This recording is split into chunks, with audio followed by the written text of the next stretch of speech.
Amen. I assured you and promised you that this particular Sunday I shall be communicating with you once again about the Word of God. What resource is lacking in this world? It is the Word of God. All other resources seem to be there in abundance, although being mismanaged by men. But there seems to be scarcity of a spiritual resource called the Word of God. I shared with you last time about the need to have men of excellence at this hour, especially in these troubled times we are in as an entire population on earth. We need men of excellence to lead us to God so that we can evoke God's mercy, God's compassion to come our way. I indicated to you that we had men of excellence in the children of Issachar, as spoken in the Word of God in 1 Chronicles 12, verse 32, which said the children of Issachar were men who had understanding of times, and they knew what Israel ought to do. We need men at this hour, in our generation, in this particular dispensation, men who know times. Who know times? If you don't know times, the Bible speaks in the book of Ecclesiastes that there is time for everything. You don't need to regret the past time because it will never come back. We are in a different epoch altogether. And we need men of excellence to expound to us what time it is so that we know how to apply our hearts to wisdom.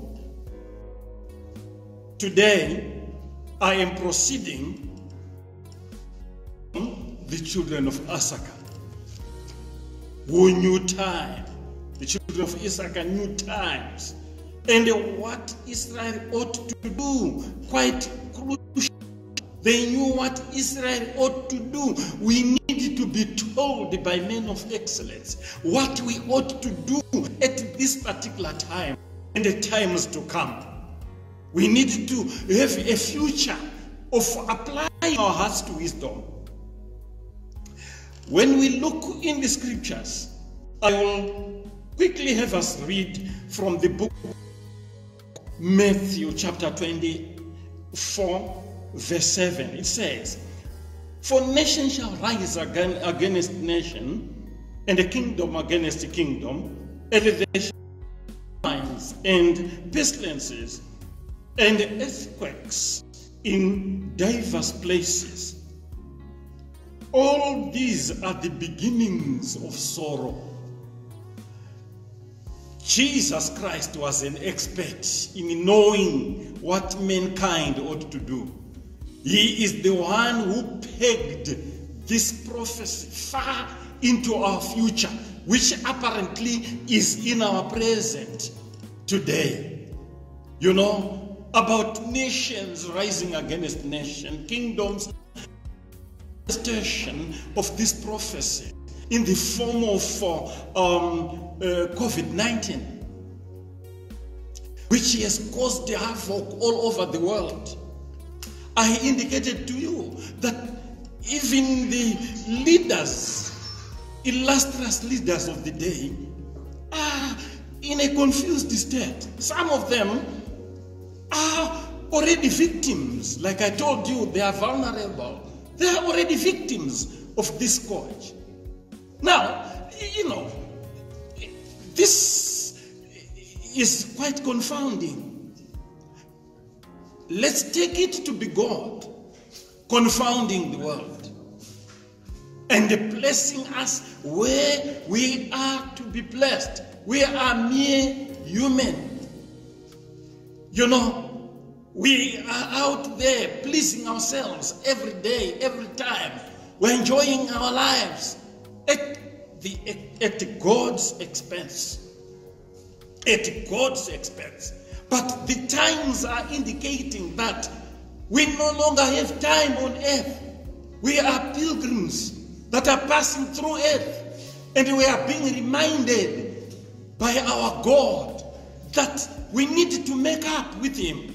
We ought to make up with Him. You see, these are the times prophesied by our Lord. This is merely the beginning of sorrow. It's the beginning of sorrow. You can imagine, we are already in terrible sorrow. Yet it's merely the beginning. One would understand that if it's at the beginning, there shouldn't be much sorrow. But we already have much sorrow. Yet it's at the beginning of sorrow, which implies that we must work to evade such deeper sorrow, because we are already in deep sorrow. But yet there is deeper sorrow coming. Perilous times are here with us. You know, we need to place ourselves well.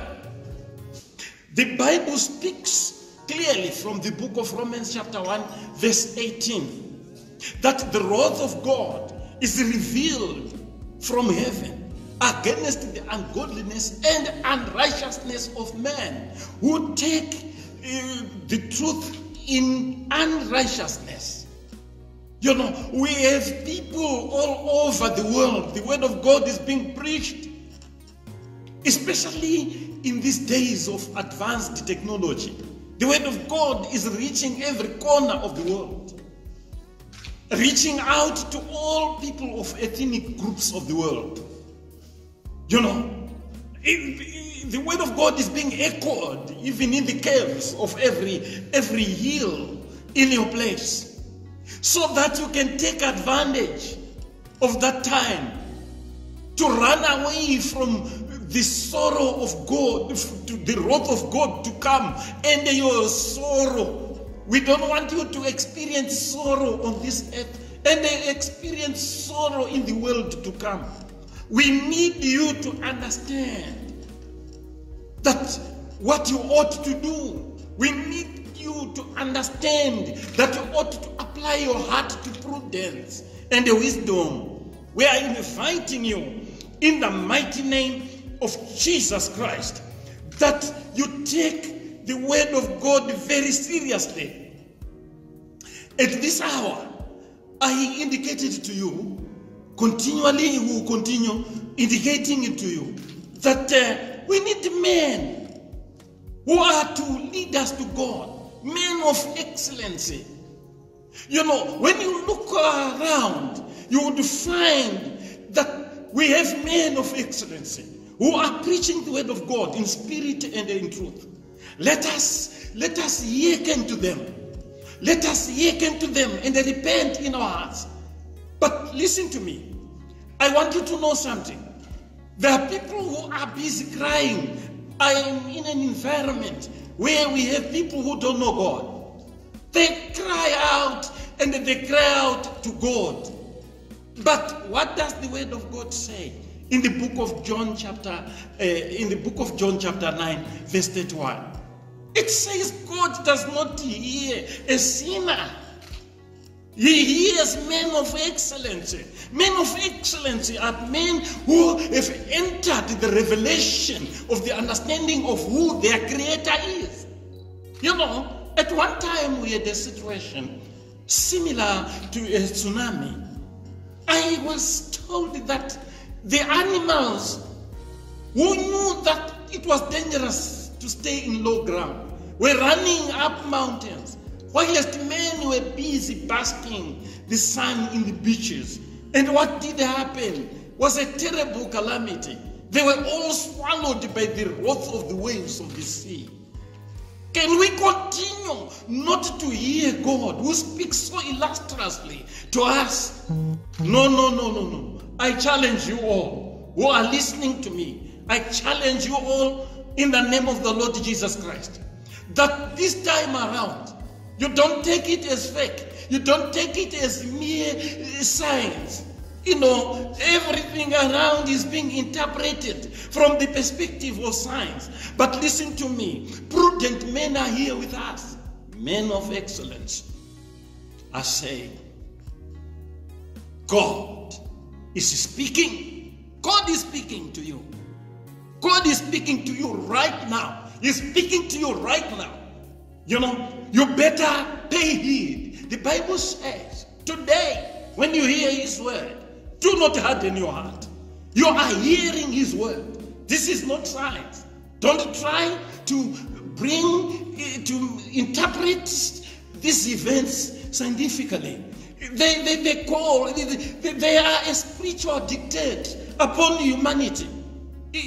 So you need to understand things from this perspective at this point in time, so that you can make hay while the sun shines. I am once again bringing you to 2 Corinthians chapter 7, verse 14. What does it say? It says, if my people of excellence, identifying with God. Listen to me. He is a God of relationship. I want you to note right from the onset in that scripture that he is a God of relationship. He is saying, if my people. God does not want to be worshipped by all and sundry. People who are just, calling on God without striking a relationship with him. He is saying, if my people who are called by my name shall humble themselves and pray and turn from their wicked ways, I will hear them and turn from their wicked ways. Listen to me. God does not listen to a sinner, and God does not entertain sin. It is for this reason Christ came to earth, that he can die for the sinners, who should be now covered by the blood of Jesus. That God, when he looks at you, he does not see a sinner. He sees you in the blood of Jesus, covered in Christ, and Christ in you. Thus, his anger now is abated when he sees you in Christ. So here, men of excellence must know, even those people who are called my people by God the Father, he also asked them to repent from their wicked ways. If those who are called God's people are being called to repent, what of before they can worship him? What of you who is far away from God's saving grace because of sin? You have gone your way. You have gone your way. You are just enjoying God's resources in the environment. You are enjoying even yourself, made from the image of God, but enjoying your life away from God. We are calling you near this time. This time you have to come near. God is speaking. That's why you are in an enclosure right away. Everyone is gone, has hidden themselves. Football pitches are empty. Netball pitches, are empty. I was observing that even, our great men, the wrestlers, are wrestling, to empty chairs. This is God's time in the mighty name of Jesus. You better understand that this is God's time. Listen, I'm speaking to you from a position of strength, because I'm born again. Even if I die today, I have a relationship with him. I'm classified under God's people. I'm not just another man. I'm born again. So I'm inviting you today to be born again, to be really born again, so that you can worship God in spirit and in truth. Listen to me. I said he's a God of relationship. You can't worship him outside the context of a relationship with him. That's why he invites you to, that's why we today, I'm calling on the world to repent and not to just be in an enclosure. Repent. I told you that he is full of grace. Like you could hear from the book of Romans chapter 8 verse 9. You see that, he is full of grace. He is able to make all grace abound towards you, that you may be all sufficient in all things. But, we are provided by God from the environment, but we enjoy far away from him. We are calling you near, I repeat. We are calling you near, my brother. We are calling you near, my sister. Even you who has, been infected by coronavirus, we are calling you near. God is God full of mercy. He can travel his mercy on your deathbed right now and even heal you. But listen to me. Men of courage would do like Daniel. Men of excellence would say, even if our God is not going to deliver us from the fiery furnace or Nebuchadnezzar, we will never bow down to your image. It's not about being healed, though healing is crucial at this point in time. But there is something much bigger, your relationship with God.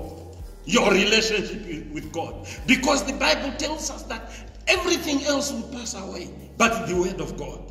So I want you at this point in time to know that scripture in 1 John 5 verse 4, it says, anything born of God, whatever is born of God, overcometh the world. We want you born of God, so that you can be an overcomer. The fact that all people are hidden everywhere, implies that we can never function or operate independent of our Creator. We ought to pray for revelation. I am praying even for a revelation to be directed to you, that you can come to realize that you need God. Don't be independent from your God. You can be independent to so many things, but it's dangerous, very dangerous, to be independent from God. Much as you have come to realize today that we can all be reduced into useless people. A leader, a president, and a man in the street are right now in the same context of humanity. They have all been humbled to know that they are limited in every way. They cannot, operate independent of God. My brother, my sister, it's a very strong and a powerful invitation I am making to you, that you receive Christ Jesus as your Lord and the Savior.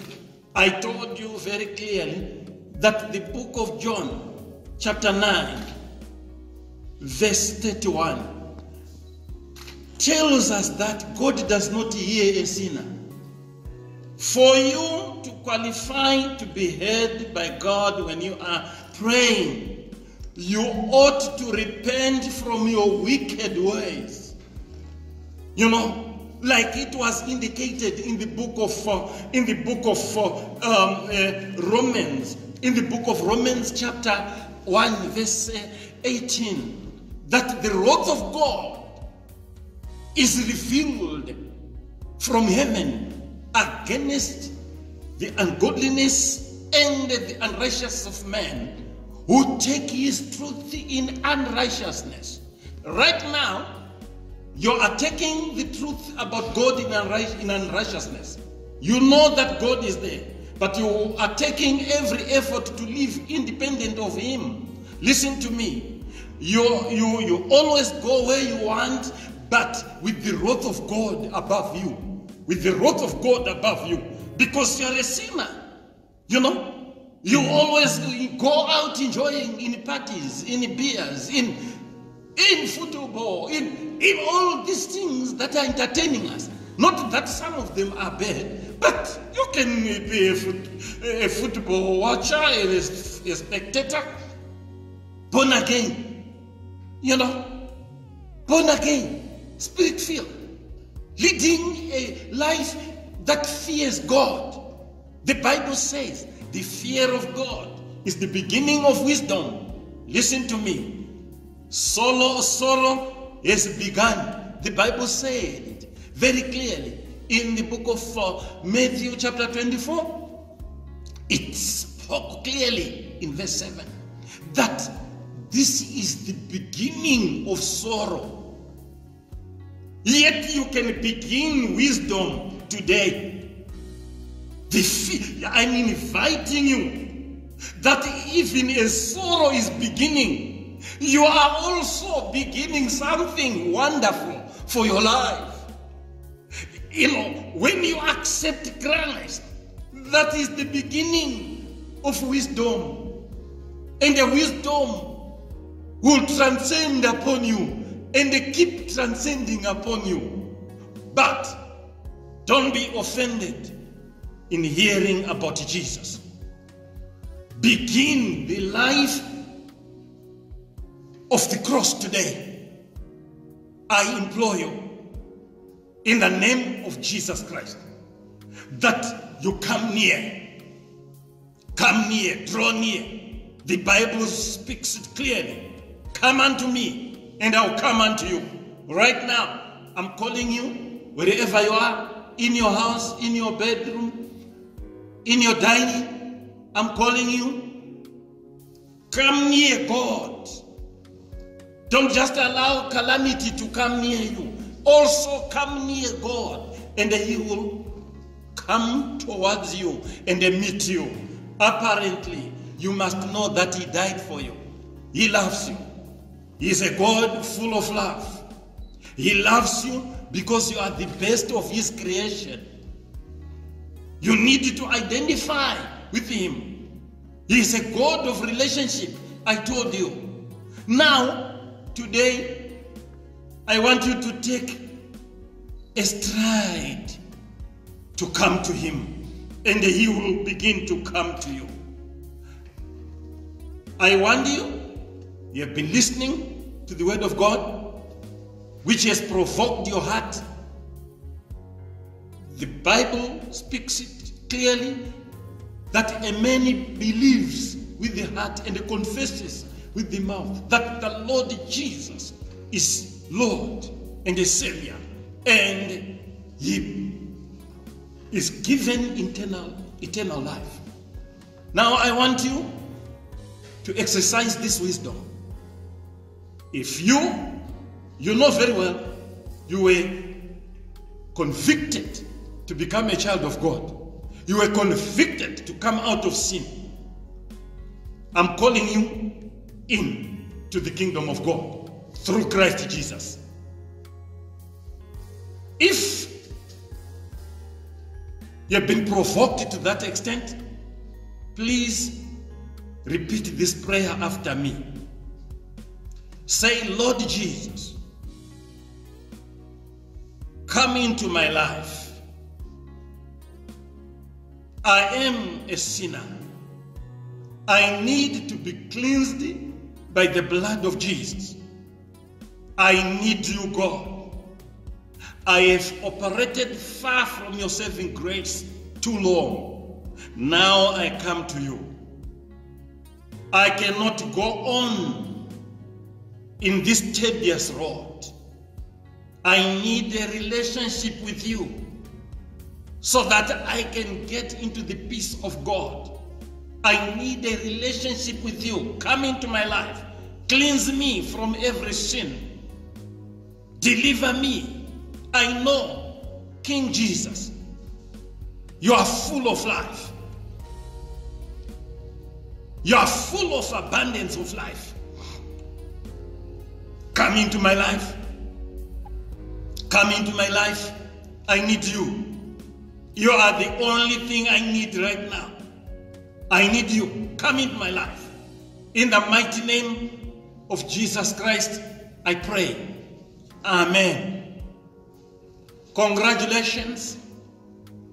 If you didn't harden your heart and refrained from hearing this word or a conviction about this word, you are blessed.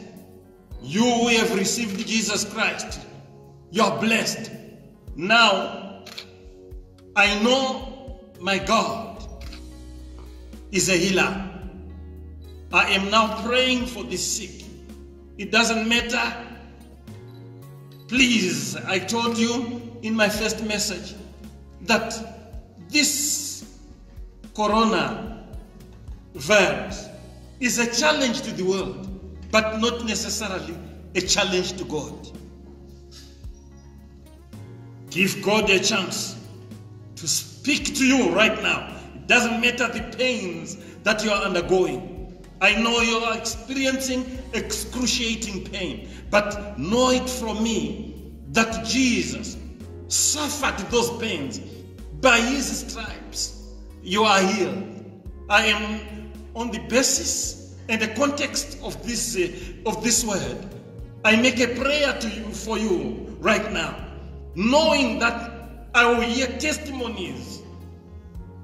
Next week I will be hearing testimonies. I know he can heal you from anything. Listen to me.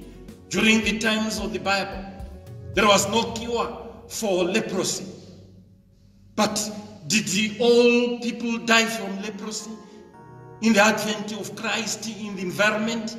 No. Some who heard and they believed that Jesus Christ was the Son of God. And when he called them for healing, they responded and they were healing. It is about your response.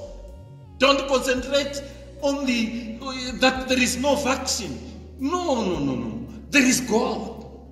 In place of a vaccine, put God right now as I pray for you. Close your eyes as I pray for you. Everyone who is listening to me has a chance of being healed. I have prayed for some people who had AIDS and today they are walking in healthy.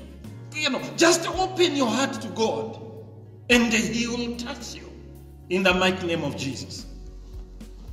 Father, I pray to you.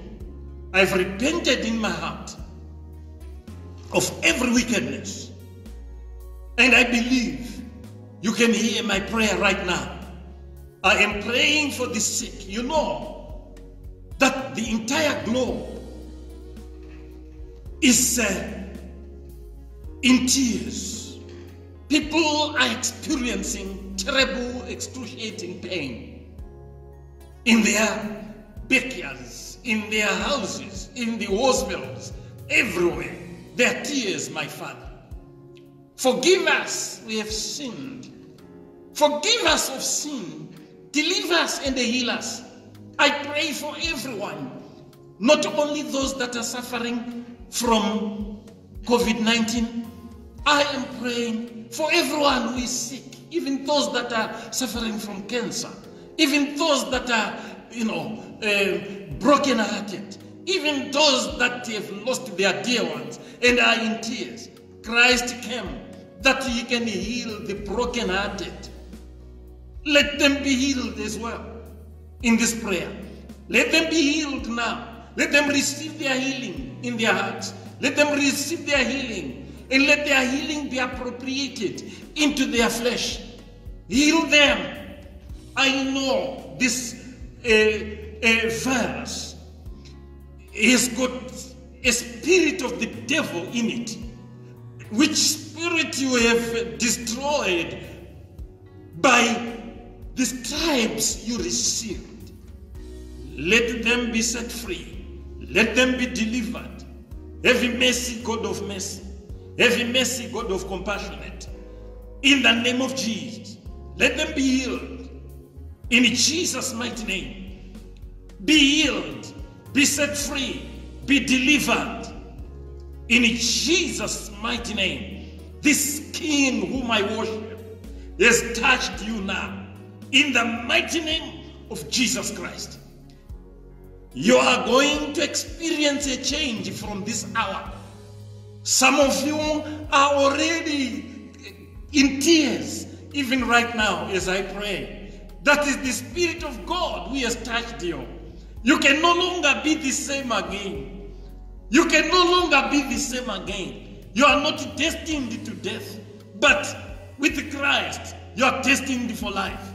Be blessed. Be blessed. You have received Jesus. Be blessed. You have been healed. I know my God heals without you knowing. He doesn't operate like a vaccine.